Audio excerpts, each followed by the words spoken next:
आसनसोल उत्तर थाना क्षेत्र के दक्षिण धातका गांव में गुरुवार की दोपहर 2 घरों में आग लग गई, जिसके कारण घर के सभी सामान जलकर राख हो गए। स्थानीय लोगों ने दमकल इंजन आने के पहले लगभग आधी आग को बुझा दी थी। दमकल इंजन आकर आग पर पूर्णतः काबू पा लिया। इस संदर्भ में स्थानीय युवक माधव धीवर ने बताया कि यहां 2 घरों में आग लग गई थी। घर के मालिक ताला बंद करके अपने परिवार के साथ सभी सदस्यों को लेकर रामकिशन डंगाल अपने किसी रिश्तेदार के घर गए हुए थे। घर में दीपक जल रहा था। दीपक के कारण ही आग लग गई, जिससे एक बच्चे ने देखा कि घर के टाली से काफी धुआं निकल रहा है। उसके बाद सभी लोग घर की तरफ दौड़ते आए और देखा कि आग लग गई है और आग को बुझाने का प्रयास किया। আগুনটা লেগে গেছে, ওদের প্রদীপ জ্বালানো ছিল নিচে, ঠিক আছে। বাড়ির মধ্যে খরগোশ ছিল, খরগোশে প্রদীপটা উল্টে দিয়েছে, ওর মধ্যেই আগুনটা লেগে। তালা দেওয়া ছিল বাইরে থেকে। ওদের বাড়িতে ডাঙালে লোক মারা গেছে, ওরা সবাই গেছিল ওখানে, ওরা বাড়িতে ছিল না। তারপর আমরা পাশের বাড়ির লোক আমরা ধোঁয়া দেখতে পাই টালির মধ্যে দিয়ে, মানে ছোটো বাচ্চারা দেখতে পাই। আমার ভাগ্নে আছে, আমার একটা ছোটো নাতি সাহেব আছে, সে দেখে এই আগুন লেগে গেছে আর পুরো ধোঁয়া। তারপর সকলকে খবর দেওয়া হয়, প্রশাসনকে খবর দেওয়া হয়েছে, আমাদের কাউন্সিলরকে খবর দেওয়া হয়েছে। এখন দেখা যাচ্ছে এখন শেষ মুহূর্তে এই জল এসেছে আর পাড়ার ছেলে মিলে সবাই সহযোগিতা করেছে জল নিয়ে, মানে অনেকটা করা হয়েছে আগুনটাকে।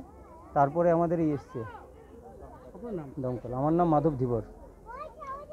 ওই বাচ্চা ছেলে দেখেছিল আগুন জ্বলছিল, প্রদীপ জ্বালিয়ে চলে গেছিল, লোক মারা গেছে ডাঙালে পাশে আছে, ওই জন্যই একদম তালা চাবি মেরে চলে গেছিল, বাড়িতে গিয়েছিল না। তারপর সবাই দেখতে পায় ধোঁয়া, তাদের পাশের বাড়ির লোক এসে পরে নিমানো হয়।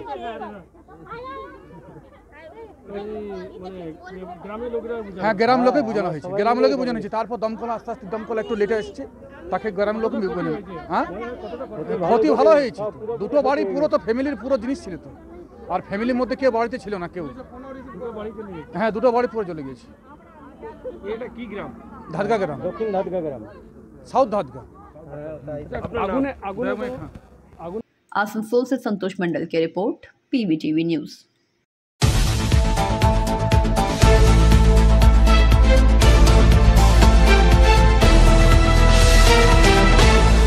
दुर्गापुर शहर के 21 नंबर वार्ड के 54 फुट इलाके के शारदापल्ली तालाब में सुबह को एक तैरता हुआ महिला का शव बरामद होने से इलाके में उत्तेजना का माहौल बन गया। स्थानीय लोगों ने पहले देखा, उसके बाद इसकी सूचना पुलिस को दी। पुलिस ने घटनास्थल पर पहुंचकर शव को बरामद कर पोस्टमार्टम के लिए महकमा अस्पताल भेज दिया। इलाके में उत्तेजना का माहौल देखने को काफी ज्यादा मिला। स्थानीय एक महिला रीना भद्र ने बताया कि सुबह करीब 5 बजे जब बरामदे का दरवाजा खोली, तब उनकी नजर तालाब में तैरते हुए लाश पर पड़ी। वहीं पुलिस ने घटनास्थल पर पहुंचकर महिला के शव को कब्जे में कर मामले की छानबीन में जुट गई है कि आखिर यह हत्या है या आत्महत्या। स्थानीय लोगों ने बताया कि वृद्ध महिला 54 फुट इलाके के शारदापल्ली में ही रहती है।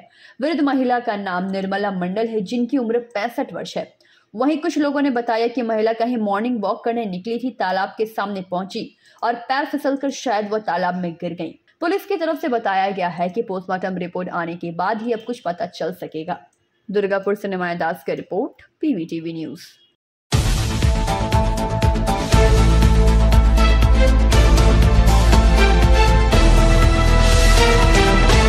भाजपा नेता राजेंद्र साव की हत्या को लेकर भाजपा की ओर से 48 घंटे का अल्टीमेटम पुलिस को दिया गया था। इसके बाद भी हत्यारों का पता नहीं चलने पर दल ने एक विरोध रैली निकाली और जमकर प्रशासन का विरोध करते हुए पुलिस के साथ बैठक भी की। दूसरी ओर रानीगंज TMC ब्लॉक अध्यक्ष रूपेश यादव को लेकर भाजपा की तरफ से कई बातों पर पलटवार करते हुए रूपेश यादव ने पत्रकारों से बातचीत की। মানে জনগণ দ্বারা নির্বাচিত সরকারকে বলছে এই বছরে ফেলে দেব, পশ্চিমবাংলায় 2018-তে চেঞ্জ হয়ে যাবে। তো উনি বললেন যে কোন বড় কথা বলেছেন, ঠিকই বলেছেন, যে এরকমভাবে সিনিয়র লিডার বলবে সেই রকমভাবে জুনিয়র লিডার বলবে। উনিও তো বলেছেন কদিন কাউন্সিলর থাকে দেখছি, ঠিকই জনগণ নির্বাচিত করেছে কাউন্সিলর আর উনি দেখবেন, বলতে খুব ভালো, যেদিন দেখবেন সেদিন দেখা যাবে।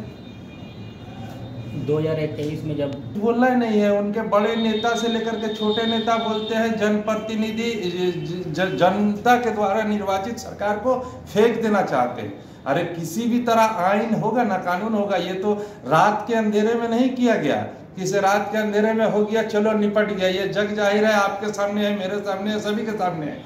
उनको पहले कानून जानना चाहिए। और मैं विशेष कुछ नहीं बोलूँगा, इतना ही कहूँगा कि उनके बड़े विरोधी दल नेता से लेकर के सेंट्रली नेता तक सभी लोग क्या बोलते हैं कि सिर्फ 2016 में निर्वाचन हुआ तो 18 में सरकार गिरा रहा था पश्चिम बंगाल में, और 2021 में निर्वाचन हुआ तो 23 में सरकार गिरा रहा है पश्चिम बंगाल का। और उसी तरह उनके ये छुटभैये नेता बोल रहे हैं कि से काउंसलर का कितना दिन रहता है देख लेंगे। तो इन लोगों का तो काम ही है जनता द्वारा निर्वाचित देश का कानून को नहीं मानना, देश का संविधान को नहीं मानना, देश का आइन को नहीं मानना, केवल अपनी भारतीय जनता पार्टी का आइन चलाना चाहते हैं। ये इन लोगों का आपके मैंने नहीं कहा था, उन्होंने कहा था कि से बहिरागत आছেন বাইরে থেকে এসেছেন রানীগঞ্জ के बुझेन ना। तो हम मेरा टाइटल यादव है तो मैं बाहर से आ गया, ये कौन बोल दिया है? ये विभेद का राजनीति तो वही लोग करते हैं। अच्छा, उन्होंने कहा है उन्हें तो बात अलग है, नहीं कहा, मैंने कहा नहीं। तो ये काम तो भारतीय जनता पार्टी के लोगों का है, भारतीय जनता पार्टी के लोग करते हैं इस काम को। कहीं हिंदू मुसलमान, कहीं ब्राह्मण दलित, कहीं बिहारी बंगाली, कहीं भाषाई दंगाई, तो कहीं धार्मिक दंगाई। ये काम भारतीय जनता पार्टी का है जो प्रमाणित है, हर समय प्रमाण हुआ है। कारपोरेशन जनता पार्टी को पता होगा। जिसके बाद गुरुवार को भाजपा मंडल 1 के अध्यक्ष देवजीत खां ने प्रेस वार्ता कर टीएमसी पर एक बार फिर निशाना साधा। একটা আমাদের রাজেন্দ্র সাহের হত্যার প্রতিবাদে আমরা যে র্যালি করেছিলাম তার সেই র্যালিটাকে কটাক্ষ করে তৃণমূল একটা দেখলাম বিবৃতি দিয়েছে কালকে আপনাদের চ্যানেলের মাধ্যমে। তাই আজকে আপনাদেরকে এটা বলার যে উনি কি বলতে চাইছেন আমরা বুঝতে পারলাম না। প্রথম কথা, উনি প্রথমত আমাদের সামনে মানে উনি একটা বহিরাগত শব্দ ব্যবহার করেছেন যে আমি নাকি ওনাদের বহিরাগত বলেছি। উনি একটা বাঙালি অবাঙালি এই বিষয়গুলোকে দিয়ে একটা তাস খেলতে চাইছেন। তৃণমূল এতটা নিচু জায়গায় নেমে গেছে যে আজকে তাদের কাছে কোনো যুক্তিগত কথা নেই, তাই তারা এইসব কথাগুলো বলছেন। আমি ওনাকে একটাই কথা বলেছিলাম যে উনি রানীগঞ্জের ডেমোগ্রাফি সম্পর্কে কিছু জানেনই না। কেন বলেছিলাম তার পেছনে অনেক কারণ আছে। উনি কোন জাতি থেকে এসেছেন, উনি কোন জাতির, আমি কোন জাতি, জাতি ফ্যাক্টর নেই, আমরা সবাই ভারতীয়, আমরা ভারতবর্ষের নাগরিক। ভারতবর্ষের সংবিধান আমাদের সবাইকে একসাথে থাকার অধিকার দিয়েছে, আমরা সবাই একসাথে থাকি এবং ভারতীয় জনতা পার্টি সবাইকে একসঙ্গে রাখার, একসঙ্গে ধরে রাখার কথা বলে। ভারতীয় জনতা পার্টি কখনো বিভেদের রাজনীতি করে না। কিন্তু উনি, আমি যে কারণে বলার, উনি যখন 2021-এর বিধানসভা নির্বাচন হয় উনি অন্ডালের ভোটার ছিলেন, 137 নম্বর বুথের ভোটার। কর্পোরেশন ইলেকশন যেদিন ডিক্লেয়ার হয় যখন কোড অফ কন্ডাক্ট লাগে তখনও তিনি 137 নম্বর বুথেরই ভোটার ছিলেন। কিন্তু কাউন্সিলর ভোট হওয়ার সময় উনি কিভাবে তার ভোটার কার্ড পাল্টে চলে আসেন কোড অফ কন্ডাক্ট লাগার পরে, সেই বিষয়টা আমরা দেখছি। উনি কিভাবে তারপর রানীগঞ্জের পৌর এলাকার ভোটার হন, তারপর তিনি কাউন্সিলর ভোটে দাঁড়ান, আর উনি কিভাবে ভোটে জিতেছেন সেটা রানীগঞ্জবাসী সবাইকার জানা। উনি যে কথাগুলো বারবার বলছেন, উনি বলছেন তো সব জায়গাতে যে উনি কোনো জায়গাতে বলছেন যে বাঙালি অবাঙালি চলছে, বিভেদের রাজনীতি নাকি করছি আমরা। বিভেদটা তো উনি দেখাচ্ছেন, ওনার দলনেত্রী বিভেদ দেখিয়েছেন। ওনার দলনেত্রী তো যারা অবাঙালি আছে তাদেরকে বহিরাগত গুটকাখোর বলেছেন। তো উনি ওনার দলনেত্রীকে আগে জিজ্ঞেস করুন না, মাননীয়াকে গিয়ে আগে জিজ্ঞেস করুন যে উনি গুটকাখোর না উনি বহিরাগত, ওটা আগে উনি নিজে ক্লিয়ার হন। আমরা সবাইকে একভাবে দেখি, তাই ভারতীয় জনতা পার্টির সঙ্গে সমস্ত দেশের মানুষ আছে, সমস্ত দেশে ভারতীয় জনতা পার্টির পতাকা সুন্দরভাবে আছে। জনতা পার্টি কোনো একটা রাজ্যে নেই, সারা ভারতবর্ষ জুড়ে আছে। ভারতের মানুষের হৃদয় জুড়ে নরেন্দ্র মোদীজি বাস করছেন, সমস্ত ভারতবর্ষের মনে আছেন।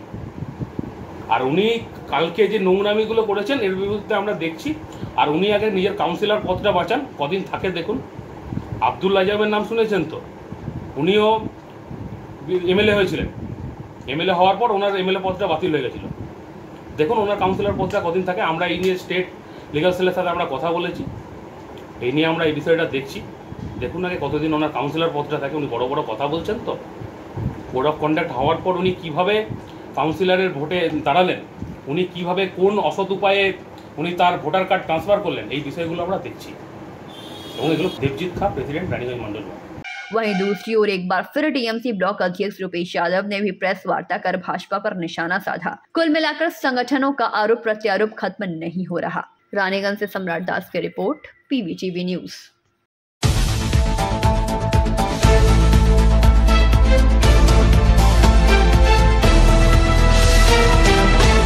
उच्च शिक्षा के विस्तार में आदिवासियों ने समान अधिकार प्राप्त करने का बीड़ा उठाया है। गुरुवार को पश्चिम बंगाल आदिवासी कल्याण समिति के नेतृत्व में शिक्षा क्षेत्र से जुड़े कई आदिवासी संप्रदाय के लोगों ने अपना ज्ञापन केएनयू के अधीन चलने वाले कॉलेज के प्राचार्य आशीष कुमार डे को सौंपा। रानीगंज के कॉलेज में आलचिक लिपि और संथाली भाषा में पढ़ाने की मांग उन्होंने की। संस्था के सदस्यों ने कॉलेज के सभा कक्ष में प्राचार्य को आदिवासी रीति रिवाज से सम्मानित करने के बाद उन्हें माला पहनाकर अपना ज्ञापन प्राचार्य आशीष कुमार डे को सौंपा। उन्होंने कहा कि वह इस मामले के बारे में विश्वविद्यालय प्राधिकरण को सूचित करेंगे और कार्रवाई करेंगे। प्राचार्य आशीष कुमार डे ने कहा कि संथाली भाषा एक क्षेत्रीय भाषा नहीं है, यह एक अंतर्राष्ट्रीय भाषा है। इसीलिए उन्होंने आश्वासन दिया है कि मातृभाषा में शिक्षा दी जा सके, इसके लिए मुखर रहेंगे।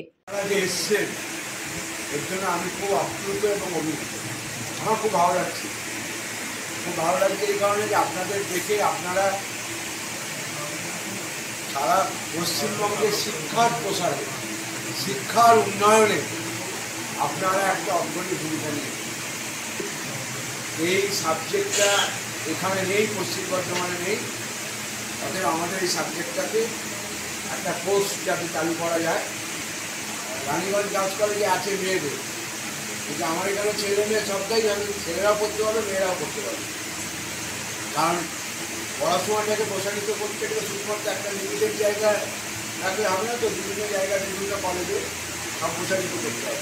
इस मौके पर संस्था के सचिव पार्सल किस्कू, कॉलेज के पीजी कोर्स के प्रभारी प्रोफेसर पंकज सोरेन, राजनीति विज्ञान के प्रोफेसर जयंत कुमार मंडल, हिंदी विभाग के प्रोफेसर डॉक्टर जयराम पासवान सहित विभिन्न आदिवासी संगठनों के अनेक सदस्य विशेष रूप से उपस्थित थे। संस्था के सदस्यों ने संथाली भाषा में पढ़ना पढ़ाना क्यों जरूरी है, इस पर भी अपने अपने मत व्यक्त किए। এবং প্রিন্সিপাল স্যার আশ্বস্ত করলেন যে ওনার পক্ষ থেকে উনি সর্বতভাবে সহযোগিতা করবেন এবং সাহায্য করবেন। এই মুহূর্তে কি এই ভাষা কি আপনার এই মুহূর্তে পঠন পাঠন হবে কি হবে না এটা তো সময় বলবে। স্যার একটু বললেন যে আমরা একটু দেরি করেছি, কিন্তু স্যার যদি চান, অথরিটি যদি চান, সেটা ওই একটা ভাষা চালু হওয়া শুধুমাত্র সময়ের ব্যাপার। কারণ এইটার জন্য হাতি ঘোড়া তেমন কিছু লাগে না, শুধুমাত্র অনুমোদন লাগে। অনুমোদনে অথরিটি যদি হ্যাঁ বলেন তাহলে ধরে নিন 5 মিনিটের মধ্যেই ওটা হয়ে যাবে। এটা 5 মিনিটের একটা কাজ। তো অথরিটি কিভাবে বিষয়টা দেখছে, কিভাবে সহযোগিতা করবেন, এটা তো সময়ের বলা। এবং প্রিন্সিপাল স্যার আশ্বস্ত করেছেন, এটাই আমরা অত্যন্ত খুশি। আজকেই আমরা যতগুলো অথরিটিকে মানে ঊর্ধ্বতন কর্তৃপক্ষকে দেওয়ার আমরা ভায়া মেল দেবো। এবং প্রিন্সিপাল স্যারও বললেন যে আজকে এই চিঠিটা কাজী নজরুল ইউনিভার্সিটির ভিসি বা ঊর্ধ্বতন যতগুলো কনসার্ন অথরিটি আছেন ওনাদেরকে জানানো হবে।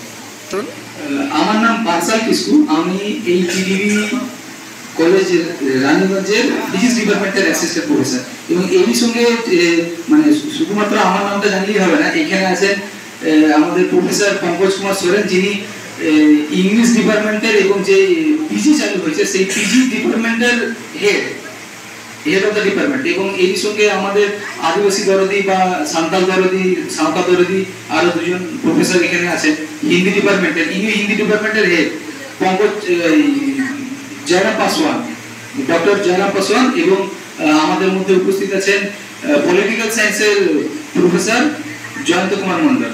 তো এনাদেরকেও যদি কিছু প্রশ্ন যদি করেন, কারণ रानीगंज से सम्राट दास की रिपोर्ट, पीबीटीवी न्यूज।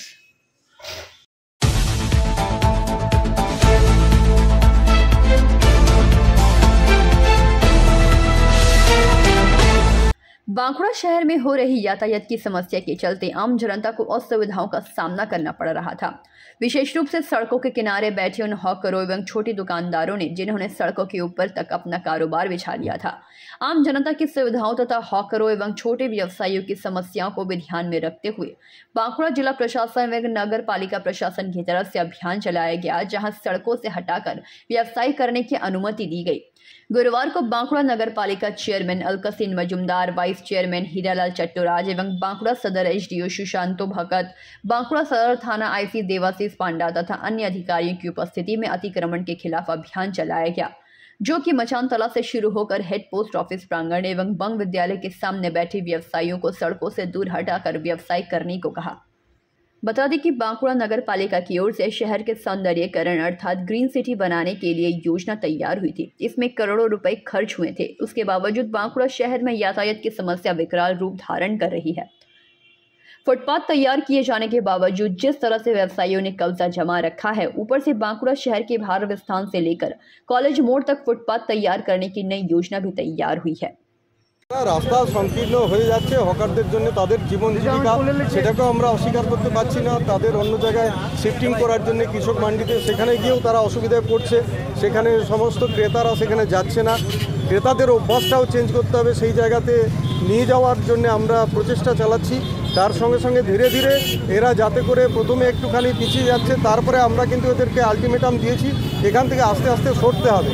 সেই ব্যবস্থাটা ফেজে ফেজে কোথায় কি করা যায়, অনেকগুলো মানুষের জীবন জীবিকা সেইটা কিভাবে করা যায় সেটা আমরা পরপর আমরা দেখব। এবং টোটোর ব্যাপারটাও আমরা দেখছি কিভাবে এখানে গ্রামের টোটো শহরের টোটো সবই মানুষের কাজে আসছে, তারাও যাতে করে অসুবিধার মধ্যে না পড়ে অথচ আমাদের রাস্তাও ঠিক থাকে সেটা আমরা দেখি।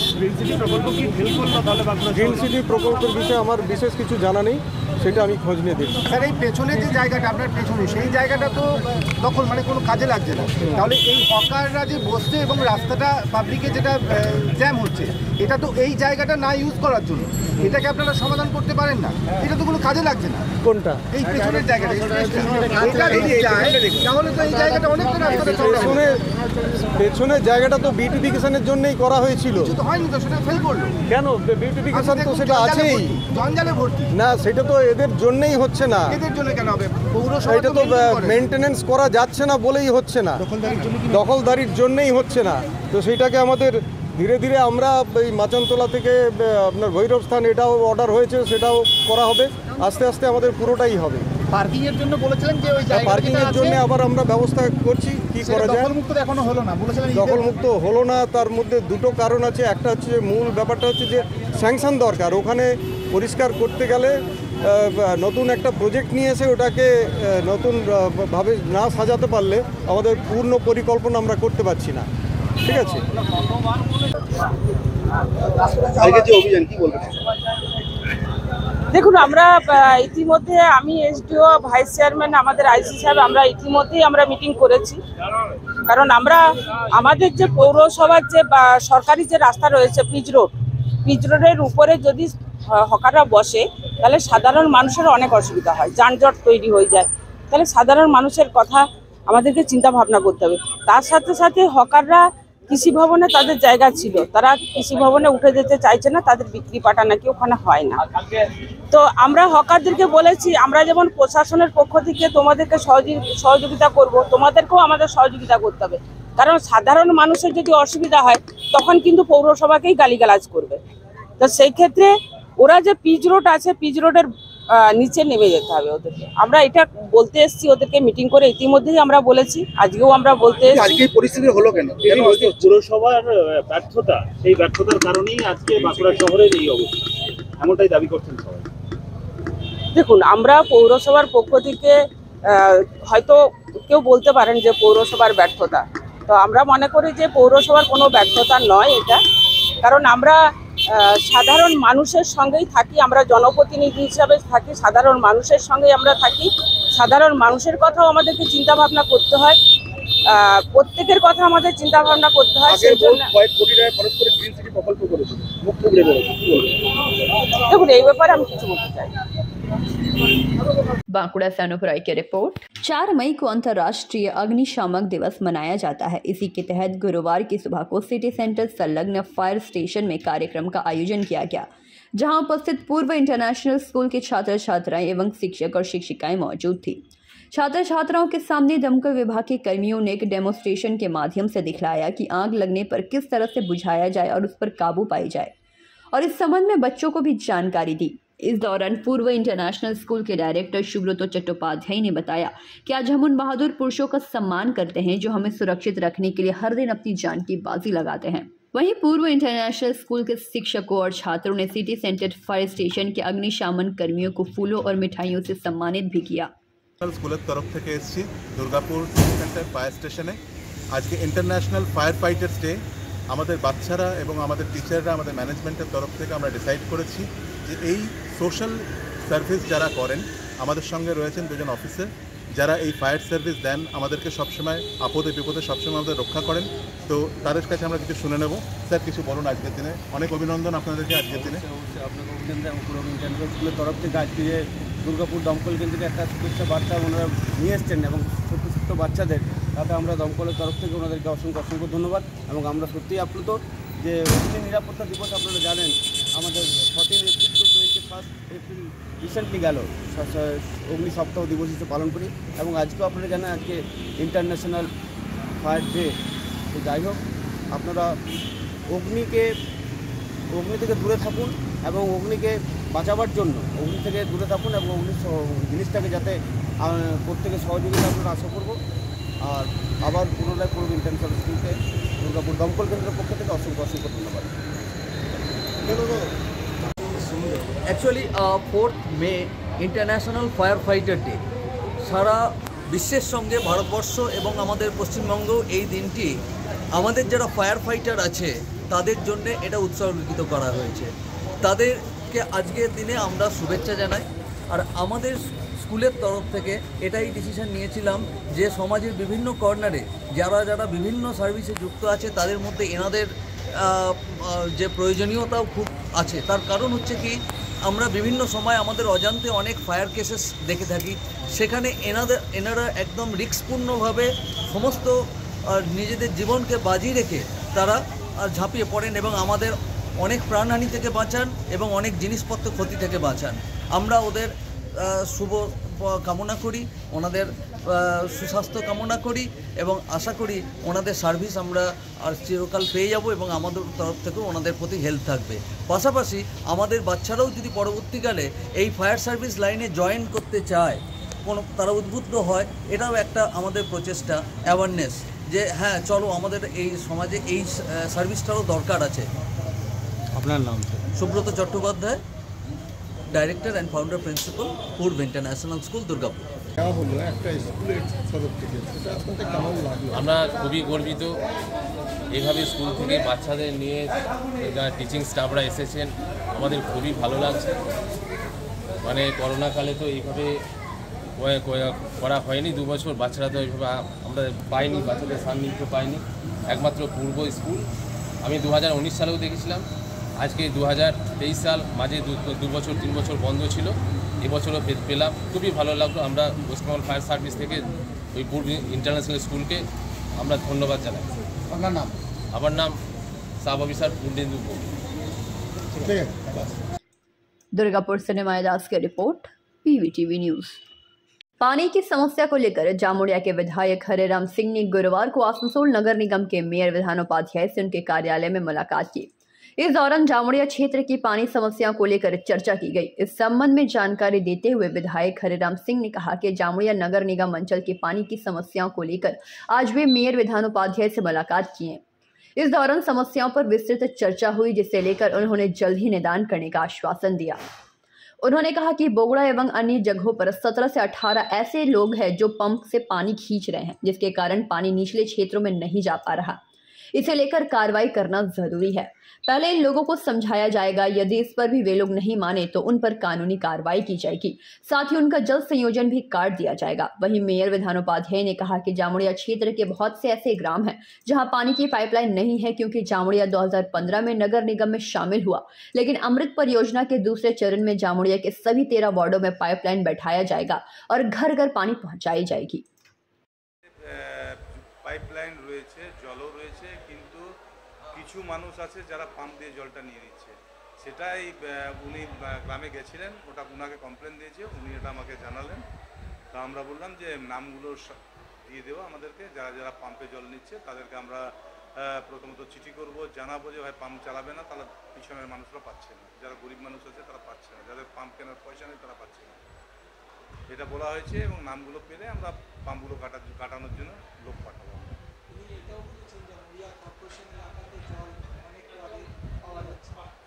লাইন নেই তো, পাওয়া যাবে কি করে? জামুরিয়া তো 2015-তে কর্পোরেশনে ঢুকেছে, ঢোকার পর গ্রামাঞ্চলে অনেক জায়গায় রয়েছে যেখানে পাইপ লাইনই নেই।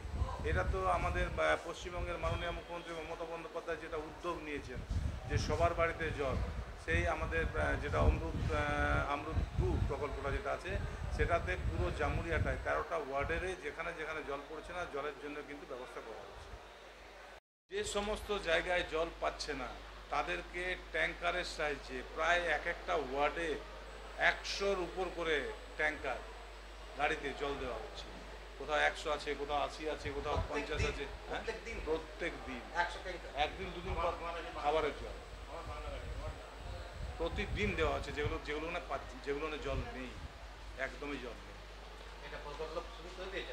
একদম কর্পোরেশন থেকে দিচ্ছে, যবে থেকে গরম পড়েছে আমাদের জলের অসুবিধা রয়েছে। আগে তো জলটা ছিল ঠিকঠাক, কোথাও পেয়ে যাচ্ছিল, কিন্তু এখন বর্তমানে যেখানে যেখানে জল পাচ্ছে না সেখানে আমরা ট্যাঙ্কার দিয়ে দিচ্ছি এবং প্রচুর ট্যাঙ্কার দেওয়া হয়েছে। যেখানে জগাড়ি জল বলছে আমরা পাঠিয়ে দিচ্ছি। बड़ी समस्या है, इसके लेकर के मेयर से हमने समय लिया था। अभी मेयर से चर्चा हुई है और इसका व्यवस्था मेयर ने बोला है कि भाई जल्द से जल्द हम करेंगे। कुछ टैंकर की आवश्यकता है अभी, और कहीं कहीं पाइपलाइन में लोग पंप लगा करके पानी टान लेते हैं, नीचे तरफ पानी नहीं जाता, ऊपर में ही पानी रह जाता है। इसके लेकर के मेयर साहब से बात हुई, जो ऐसा काम करेंगे उनके नाम से FIR होगा और उनको कनेक्शन काट दिया जाएगा। ये बात हुई है, पहले हम लोग समझाएंगे उन लोगों को, नहीं मानने के बाद हम लोगों को जो कार्रवाई करना होगा करेंगे। लगभग कितना घर होगा जो पानी इस तरीके से पंप से टान?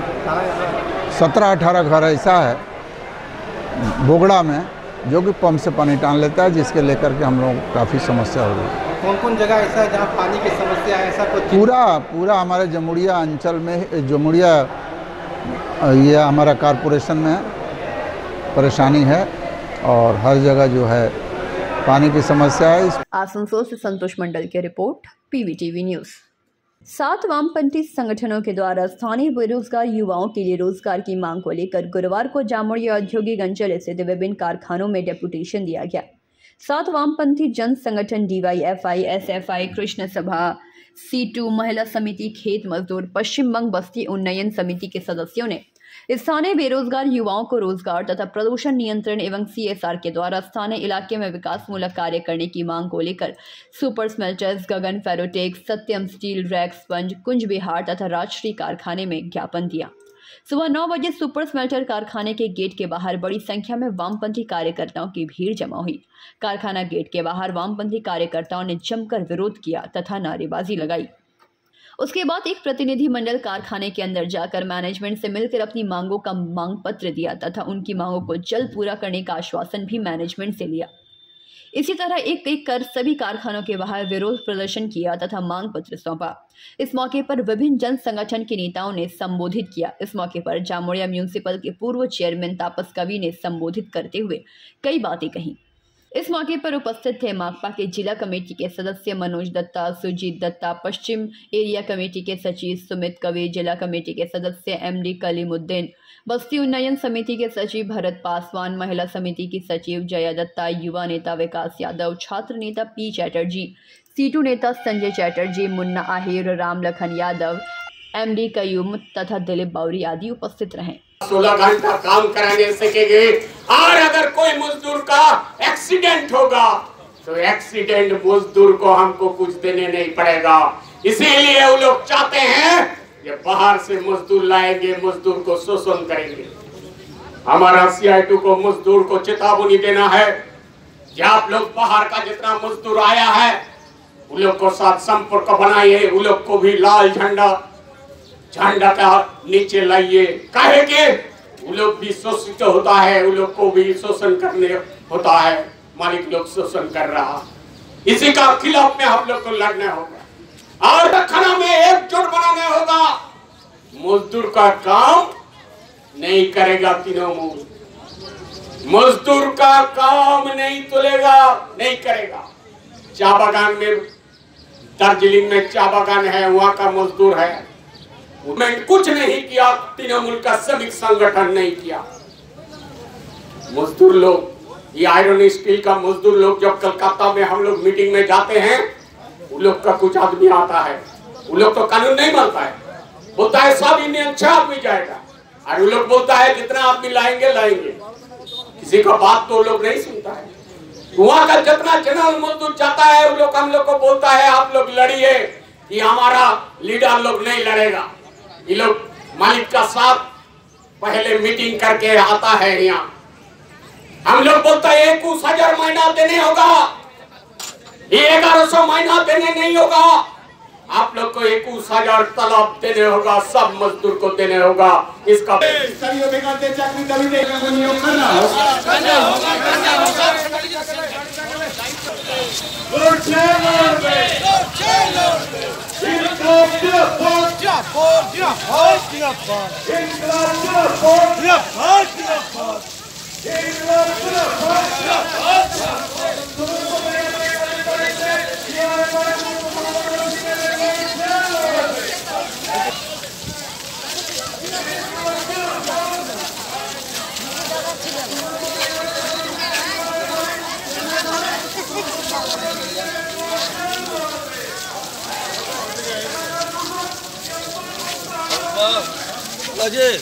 ভালো না থাকে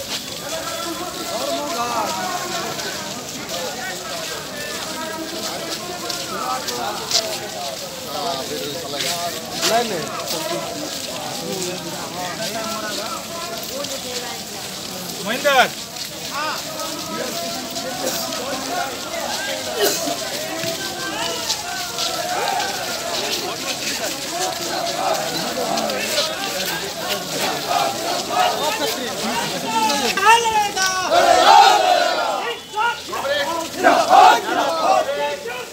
শ্রমিক শ্রেণীর যারা শ্রমিক স্বার্থে কাজ করে, যে পতাকা শ্রমিকদের নিয়ে দিন রাত কাজ করে, সেই পতাকাকে নামিয়ে তারা শ্রমিকদের দিবস পালন করে। লজ্জা লাগে না? দু কান কাটা বেহায়ার একটা দল।